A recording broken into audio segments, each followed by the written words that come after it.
What's going on, guys? Welcome to the channel. I've been playing the acoustic guitar for about over 10 years now, and it was just the other day that I saw Scream 6 in the movie theater, and after listening to Still Alive, I was just like, this song is freaking amazing, which if you haven't seen the movie already, be sure to watch it. But I took it upon myself to learn this song on the acoustic guitar, and I listened to the song by ear and eventually got the hang of the chords and the strumming pattern. And as someone who's been playing guitar for over 10 years and has sometimes struggled to figure out what chords are which in the song, that's why I wanted to create and share this video with you guys to create a simplified tutorial on how to play Still Alive by Demi Lovato. In this video, I'm going to teach you how to play the acoustic chord shapes, and I'm going to teach you the strumming pattern. And in addition to that, I'm going to teach you techniques and how you can get really good with playing the strumming pattern over time. Plus, there's a specific technique that not many guitarists will let you know about. So stay till the end of this video to find out what that is. Are you ready to learn how to play Still Alive by Demi Lovato? Well, let's get started. So the four chords we're going to be using are G, C minor, B flat, and F major. So to play the G chord, you put your first finger on the 5th string of the 2nd fret, your second finger on the 6th string of the 3rd fret, and your third finger on the 1st string of the 3rd fret. And then you play from the 6th string down. And then moving on to C minor, it's a bar chord. So you're going to need to use your whole entire first finger, your index finger, place it on the 3rd fret, like so, and then place your 3rd finger on the 4th string of the 5th fret. And then your 4th finger on the 3rd string of the 5th fret again. And then your second finger goes on the 2nd string of the 4th fret. And then you play every single string all together, and that equals a C minor. Moving on to B flat, you're going to put your first finger, your index finger, on the 5th string of the 1st fret.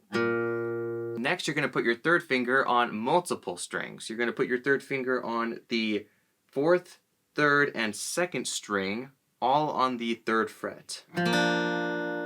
Make sure not to hit the 1st string though when playing this chord, because if you do, it's just not going to sound accurate. It's not the right chord. So there's this trick I use where I put my 3rd finger across all the strings, but then I use some of my 3rd finger to mute the E string, so the 1st string right here. So when you play all of the strings together, starting from the 5th string down, you're only playing the 5th string and down while muting the 1st string.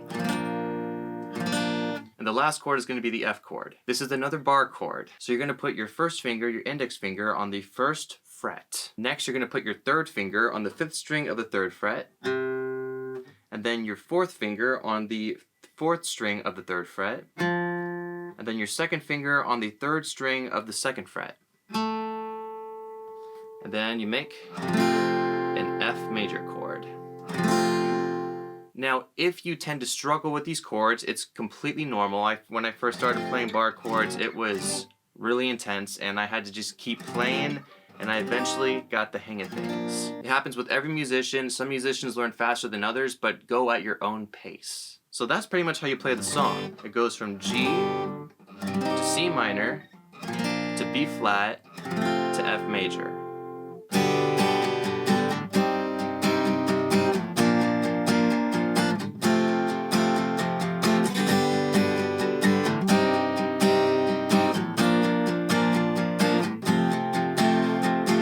Now let's go over the strumming pattern. So the way I play the strumming pattern, it goes down, down, down, down, down, down, down, down, and down. So many downs, honestly, to keep track. And I promise you, this is not a tongue twister. This is literally down, down, down, down, down, down, down, down, down, down, down. Normally you would think, I mean, you can do that, but it's not going to sound good in my opinion. So I would suggest thinking about the beat as in 1, 2, 3, 4.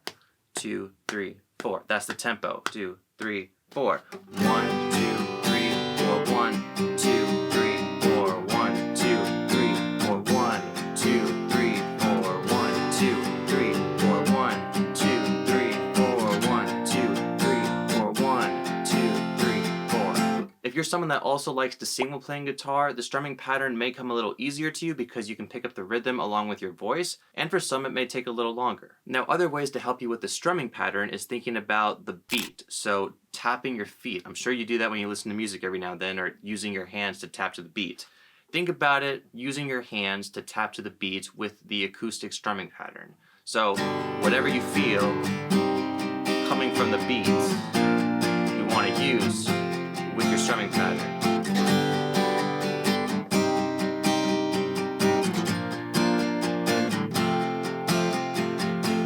So I would make sure that your chord shapes are a priority before even moving on to any sort of strumming pattern, because you're going to need to know what those chord shapes are and how to play them in order to make the sound to keep this song going. And it's totally normal to go.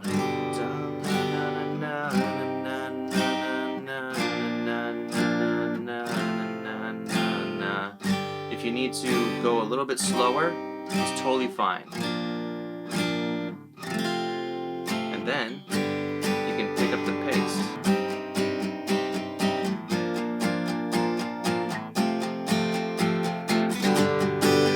And then when you get really good at it, you can start to do the full speed.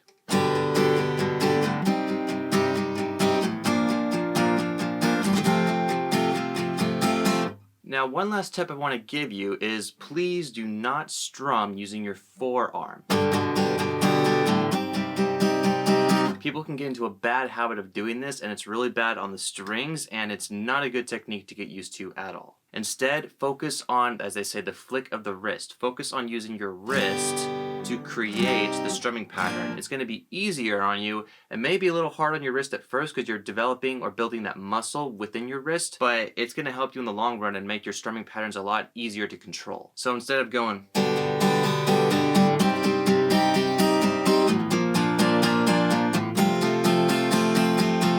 listen to the difference in when I use my wrist.